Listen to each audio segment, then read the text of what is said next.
శరణు కోరితే శత్రువైనా ఆదరించే అన్నపూర్ణ భారతదేశం. ప్రజాస్వామ్య సామ్యవాద ప్రజాతంత్రమే మన దేశ గొప్పతనం. ఇదంతా గతం అని చెప్పుకోవాలేమో. ఎందుకంటే దేశంలో రాను రాను ఓట్ల లెక్కల కోసమే సంక్షేమ పథకాలు తప్ప అన్నార్థుల బాధలు పట్టించుకోకపోవటం ఓ విషాదం. అలాంటి విషాదాన్ని అనుభవిస్తున్నారు కాందిశీకులు. అసలు ఎవరి కాందిశీకులు? అంతర్గాం మండల కేంద్రంలో వారి వ్యధలేంటి? ప్రపంచ శరణార్థుల దినోత్సవం సందర్భంగా కాందిశీకుల వ్యధలపై సాక్షి టీవీ అందిస్తున్న ప్రత్యేక కథనం. ఒకప్పుడు శరణార్థులకు ఉపాధి కల్పిస్తూ దేశం మొత్తానికి బట్టలు సరఫరా చేసి అంతర్గాం అంటే ఒక బ్రాండ్ని క్రియేట్ చేసిన స్పిన్నింగ్ మిల్ లాకౌట్ అయింది. దీంతో ఒక్కసారిగా కాందిశీక కార్మికుల బతుకు చిత్రం మారిపోయింది. స్పిన్నింగ్ మిల్ మూసివేత అక్కడి కాందిశీక కార్మికుల పాలిట శాపంగా మారింది. అది కొత్త చీకటి అధ్యాయానికి తెరలేపింది.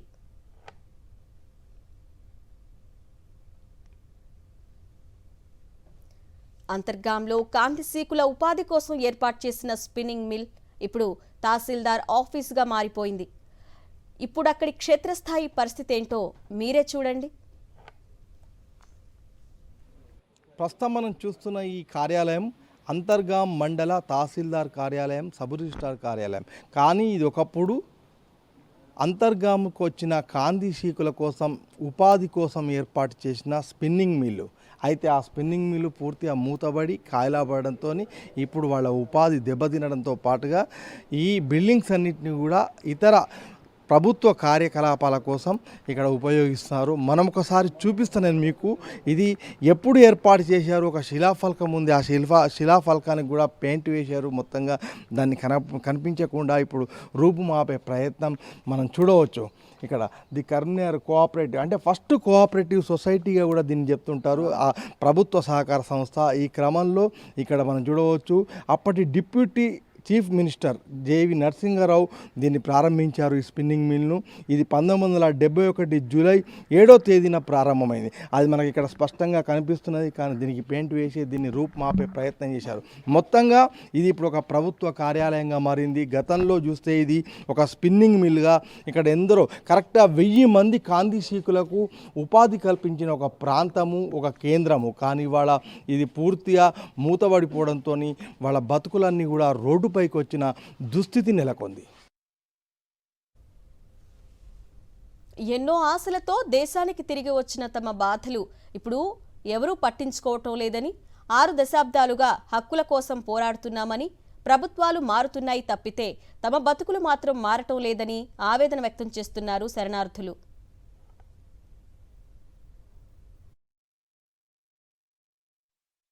మా అమ్మ నాన్న బర్మా నుండి శరణార్థులుగా ఇక్కడికి వచ్చారు.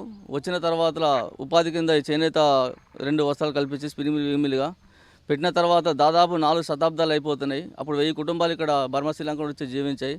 కష్టం చేసుకుని బతుకున్న తర్వాత మధ్యలోని లాకౌట్ ప్రకటించడం వల్ల దీనమైన స్థితిలోని వందలాది మంది వలసలకు వెళ్ళిపోవడం జరిగింది. వందలాది మంది ఆకలి కేకలు చచ్చిపోవడం ఉంది. రాష్ట్రంలోని కేంద్రంలో ఏదైతే ఉందో ఆనాడు వచ్చినట్టు బర్మా శ్రీలంక నుండి ఏదైతే దేశం విభజన జరిగినప్పుడు వచ్చినటువంటి వాళ్ళకు వివిధ రాష్ట్రాలలో కానీ మన ఉమ్మడి రాష్ట్రంలో కానీ వాళ్ళకు ఉపాధి అవకాశాలు కల్పించారు, వసతులు కల్పించారు, భూములు కేటాయించారు. ఈరోజు ఉదాహరణకు తీసుకుంటే మన సిర్పూర్ కాగజ్నగర్ దగ్గర కూడా వాళ్ళు కూడా బంగ్లాదేశ్ నుంచి వచ్చినటువంటి వాళ్ళకు కూడా న్యాయం జరిగింది. వివిధ రాష్ట్రాలు అన్నీ జరిగింది. కానీ మా దుర్భర జీవితం ఏందో, మా బతుకులేంటో కానీ 44 దశాబ్దాల నుండి న్యాయస్థానాన్ని ఏదైతే భారతదేశ రాజ్యాంగం ఉందో ఆ చట్టాన్ని అనుసరించి మేము న్యాయస్థానంలో కొట్లాడుతున్నాము. అధికారులకు ఇంత కూడా చలనం వస్తలేదు.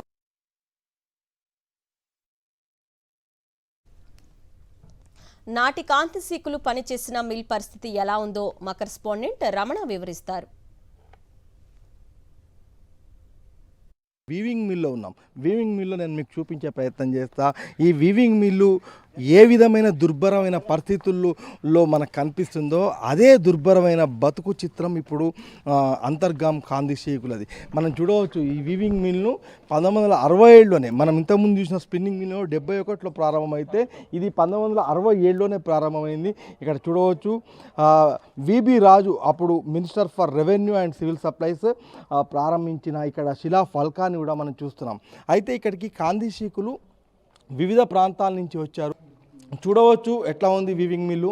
వైభవపేతంగా ఇక్కడ ఎంతోమందికి ఉపాధి కల్పించిన మిల్లు ఇప్పుడు పూర్తిగా ఒక శిథిలావస్థలో కేవలం అసాంఘిక కార్యకలాపాలకు అడ్డాగా, అదేవిధంగా పాములు, తేళ్ళు, విషపురుగులకు ఒక ప్రధాన వేదికగా తయారైపోయి చీకటి కూపం, వీళ్ళ బతుకు చిత్రం లాంటి చీకటి కూపాన్ని మనకి ఇక్కడ తలపిస్తుంది.